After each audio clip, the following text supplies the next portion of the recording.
Hello and welcome to this episode of Connected Thinking Podcast in association with the NLA. We're going to focus today on cultural intelligence in the workplace, and I'm joined by Priya Aggarwal-Shah, who really is an expert in this field. I hope you don't mind me embarrassing you like that, Priya, at the outset, but I think your voice has been clearly heard in this space, and I thought it would be really good to get your impressions of why this is an important topic and some of the work that you've been doing. Now, I think just recently you launched this intersectionality guidebook. Why don't you tell us a little bit about that? Yeah, so we launched this new intersectionality guidebook in partnership with the London Property Alliance, and it's essentially the seventh and final guidebook in this whole series. So it's called Diversifying Real Estate. We've done single identity guidebooks already on topics like race, gender, sexuality, disability, faith and religion, socioeconomic background. But this intersectionality guidebook essentially brings all of these different themes together because it fundamentally acknowledges that no one has just one strand to their identity. Yeah. All of us are whole. We're not single strands. And it's essentially a framework for understanding how various aspects of a person's identity, whether it's their gender, their faith, their ethnicity, overlap and interact to create these unique experiences. So it's not just a case of having multiple layers to your identity, but it's actually how, one, they intersect with each other and how they intersect with places and spaces around you. So in different places and spaces, you may have more or less privilege. And I think that's really something which I'm so keen for people to understand, is that just because you have multiple layers to your identity doesn't mean that you automatically face disadvantage, but actually it's all about those interactions. So you may actually find that you've got, yes, areas of difference with people, but you may also find some common ground. And that's what intersectionality allows us to do, is find those common pressures, but also understand those systemic barriers that we may be facing as well. Yeah. And if you put that into the context, if you take that out of the context of the individual and put that into say, the employer's perspective, do you think employers have the right toolkit to understand those layers? I think for so long, when it comes to diversity and inclusion discourse, employers have generally focused on gender. Oh, let's have a women's program. Let's have a program for our Black employees. But they've never really looked at the fact that most employees, in fact, every single employee, will probably be more than just their gender or their race. So I think it's always been there as an underlying factor, as an underlying component of our workplaces, but we've never actually viewed diversity and inclusion like that. But intersectionality is how we should be viewing inclusion, because that's how all of us are built. And I suppose the problem there is that when you're dealing with these more complex models, is how you can embed that into what are essentially processes or systems in the workplace. How do you see that being overcome? I think that's probably one of the most challenging aspects to do, because one key thing that all companies do or should be doing is collecting data. And how do you collect data across multiple identities without giving away who that individual is, especially if they're facing challenges or barriers in the workplace? So I think there's a really fine line between collecting every single piece of identity about an individual, but also actually pooling together some identification features to protect the individual as well. So it's about finding that balance. Using intersectionality as a tool to understand how someone might be facing multiple challenges in the workplace. There's definitely benefits to it, but at the same time acknowledging that sometimes in order to analyze and understand data, you do need to put people into groups, and there is value in doing that. Yeah, but this is where it can become quite difficult. And I know, we all have different layers to ourselves. Sometimes you don't necessarily want to be categorized, or you don't necessarily want to be put in a pigeonhole or in a group. Actually, that's your personal choice to want to do that. I think part of the challenge is for industry, for employers, for those systems to show the benefits of uncovering those layers. Would you agree with that? Absolutely. And I think understanding your employees so much better not only helps you as an employer, but it also helps them. Yeah. Because it helps them belong, first and foremost. When employees belong in the workplace, they then perform better. And when they perform better, the whole company benefits. Yeah. Which seems really simple when I, spell it out in black and white. But it really is that if let's just take a Muslim employee, for example, they're not just their faith.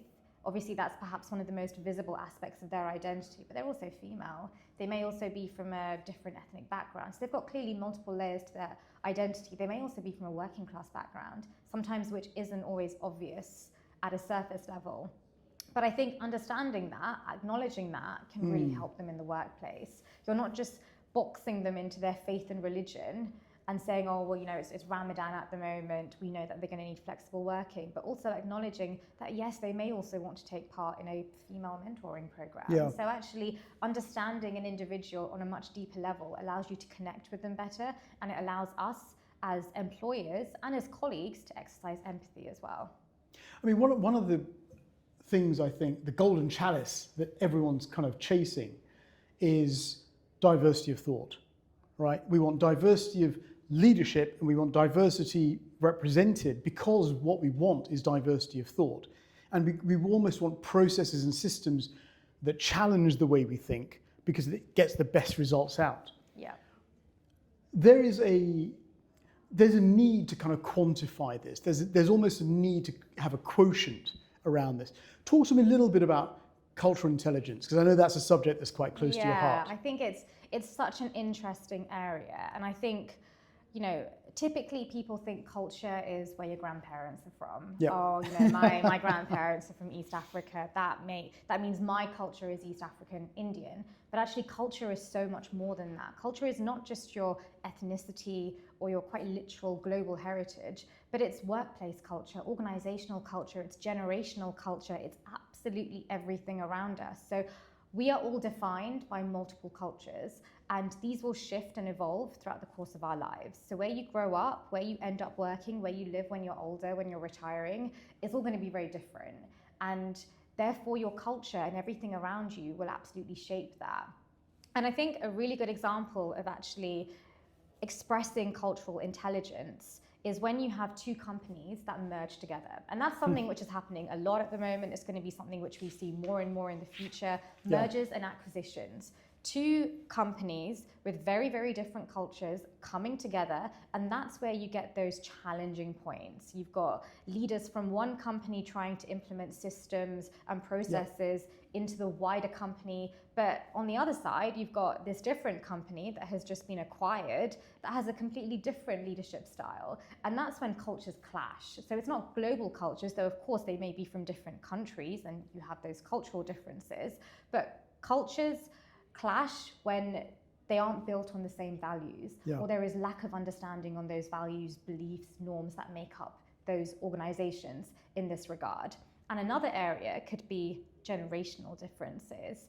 So we currently have 5 generations working alongside each other in the workplace. We've got baby boomers, we've got Gen X, Gen Y, we've got Gen Z, and although throughout history, we've always had multiple generations working alongside each other, it feels currently there are really so many more generations working alongside each other. And the differences between what our parents may have experienced, certainly mine as baby boomers, and what myself and my brother as millennials and Gen Z are so, so different. There's technological divides, there's differences in our working attitudes, there's differences in leadership styles, work from home, going into the office, for example. And this, again, is another area of a culture clash because we come from different cultures, societal cultures, workplace cultures, which shape our worldviews. So cultural intelligence is all around us. You and I may also have some cultural clashes because we're from different generations, but that doesn't mean that we don't have common ground. And cultural intelligence allows us to not only identify differences, but areas of where we have things in common as well. And that's where intersectionality is important as well. It sort of comes hand in hand. And in the same way that you sort of described individual intersectionality, there's corporate intersectionality as well. You know, if you take that example of a merger and acquisition happening, two companies coming together, actually being able to understand your intersectionality as a company at a corporate level almost starts to become more important as well, doesn't it? Yeah, I think so. I mean, it's taking that term on a whole new level, definitely. But, you know, even when two companies come together, there are distinct things that make up a culture. For example, working hours is a culture. Whether you're working 9 to 5, 9 to 6, whether you've got flexible working, agile hours, whatever, that's a culture in itself. Then you've got things like, oh, do you tend to be in the office most of the time, or do you tend to work from home most of the time? How do you make decisions? Is it from the top, or do you like more consensus thinking? So lots of people inputting. That's also a cultural difference as well. In different countries, global cultures view this differently. How do you give feedback? In the UK, we like to do the whole sandwich approach, which is start off with some positive feedback, then we give some constructive, and then we round it off with some encouragement. But never will we tell someone that something is terrible if it's not going very well. Whereas other global cultures, namely, let's just say German, Dutch, they'll be outright negative. They'll say, actually, this isn't great. Not to offend you, but because for them, it's, I don't want to waste time. If something isn't going well, I'm going to tell you straight up, but you might be offended because you're not from that culture. So sometimes this lack of awareness and lack of understanding means that we don't understand these different behaviors and different approaches. And again, can cause those clashes. And that's where intersectionality can be that difference as opposed to finding that common ground. Yeah. I think this leads into an area of talking about allyship and actually how you sort of take away the symbolism of allies and actually make it more active and meaningful. Yeah. How can you do that? You know, people come from all spectrums of society, and yet we have to form allies in a very unnatural environment at work. How does it work? How can you make it a constructive, positive thing? I always say come from a place of curiosity, you know, which means do some homework yourself.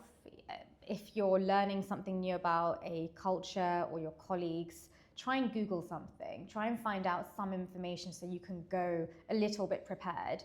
And then that's when you're asking questions, it's not coming across as condescending.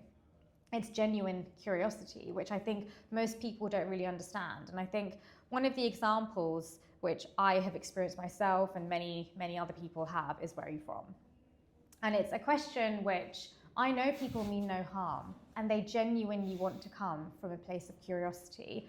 But honestly, timing is so key here. If you meet someone for the first time and you're asking, where are you from? And they're a person of color, but you've not asked a white colleague, then that can come across as microaggressive. Why are you asking me where I'm from? Ask me what my name is. Ask me what projects I'm working on, which team I'm in.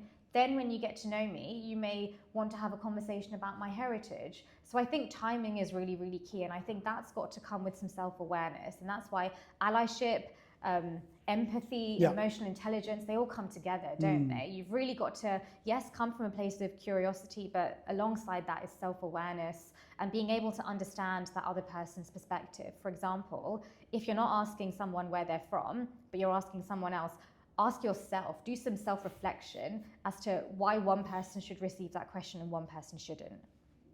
And do you think that very soft skill that you're describing, is that something that you think can be professionalized? I do think empathy is something which we all have to work on. I think some people are better at it than others. And I think there will be some people out there who may find exercising empathy a bit more challenging. But I think all of us can think deeply. And one of the biggest reasons why most of us aren't able to exercise empathy is because of unconscious bias. So our brains are 95% unconscious, which means that we think fast, we're irrational, and we make kind of quick decisions. And when we do that, we're not thinking deeply. And if we're not thinking deeply, we're not exercising empathy. So a lot of this is slowing down. Now in the workplace, it can be difficult to slow down because everything is so fast paced. And it's one of those things which we consciously have to do. Exercising empathy is a conscious thing to do.